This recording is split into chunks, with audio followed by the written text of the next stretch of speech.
Hello children, Mrs. Sinha here, your social science teacher, and today again I am here with you all with another branch of social science, civics. Now before I start any chapter, first I will tell you that what are the issues included in Form 8 book of civics. So the Form 8 book has a focus on the rule of law and social justice. Now the units are devoted to the following topics: the Indian Constitution, the Parliament, the judiciary, social marginalization, and the economic presence of government. Now apart from this, you will also learn about what law is and what is meant by the rule of law. Now today I will discuss the first unit of this book, in which you have two chapters: the Indian Constitution and Understanding Secularism.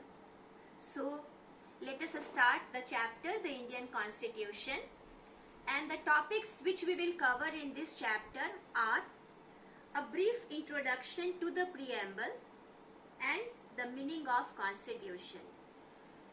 Without knowing what a preamble is, we will not come to know the meaning of the Constitution. So I will explain to you all in this session about the preamble also along with the Constitution. Then the next topic is, why does a country need a Constitution? Now here I will give you the reference of the story of Nepal, how from monarchy Nepal became a democratic country, and then comes the key features of the Indian Constitution like federalism, separation of powers, parliamentary form of government, fundamental rights, and secularism. So now come to the chapter. So what happened when we were under the British rule? The Indians were not at all happy with the British. So when we became independent, then we decided to recognize certain things like our national anthem. You all know the Jana Gana Mana, which we all sing in our morning assembly. Then our national flag, the tri-color. Then comes the national flower, the lotus. In that we also wrote a national book called the Constitution of India, which contains all the ideas and rules that keep our country working. Now this is the most important book in our country. It starts with the preamble, and which is the introduction to the statute. So the preamble is the soul of the Constitution, and it sets out our national goals such as justice and equality. Justice means being just and fair. Now you all know that in 1950 the Constitution was signed by our first president, Dr. Rajendra Prasad, then the first Prime Minister of India, Pandit Jawaharlal Nehru, and along with many other people were there to sign the Constitution. So to understand the preamble, we need to understand first what a constitution is. Now, Constitution, as you all know, that it is a book of law. It is a book that contains the ideas, rules, promises, and duties agreed to by the people of a country. It can be changed from time to time if the citizens feel that it is necessary. But usually, because it is the most important part or law of a country, this cannot be done so easily. Then what happened?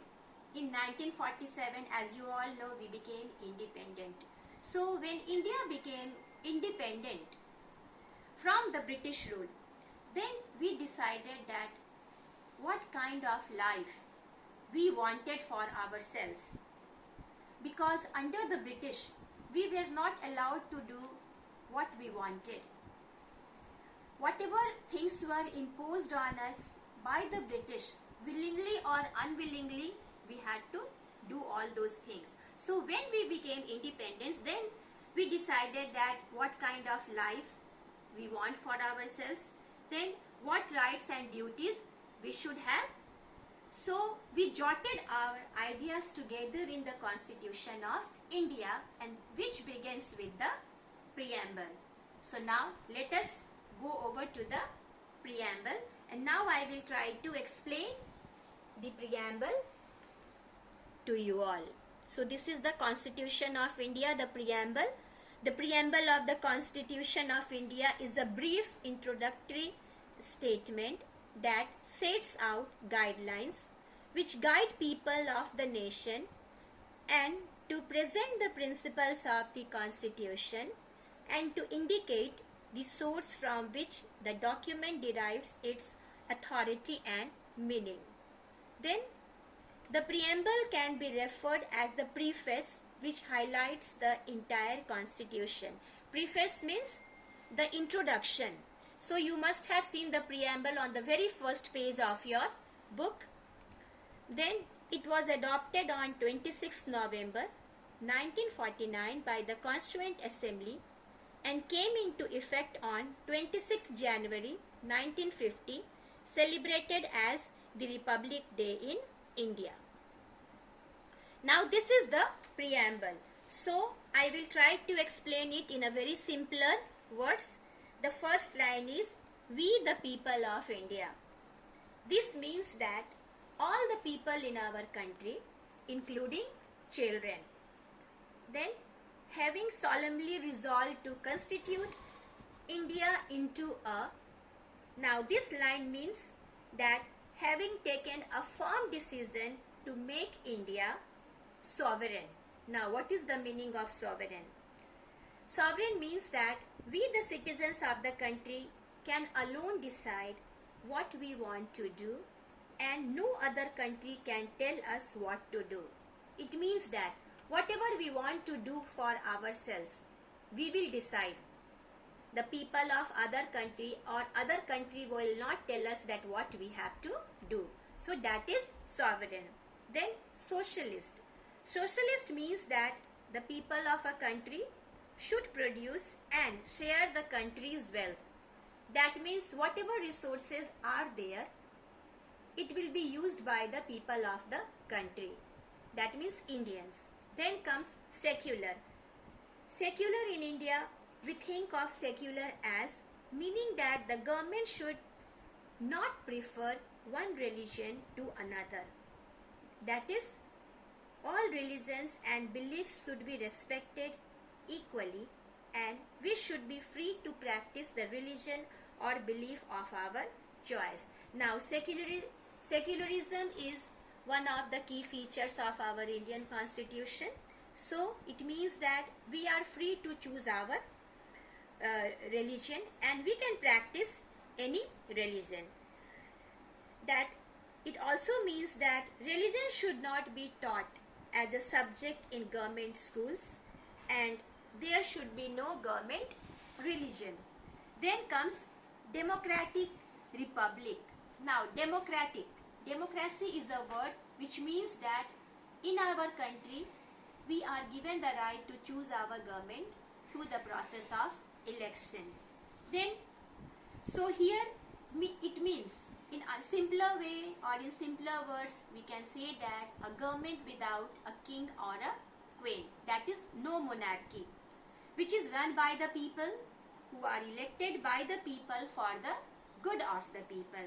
That is a government elected by the people, for the people and of the people. Now this statement, by the people, of the people and for the people, it was given by Abraham Lincoln.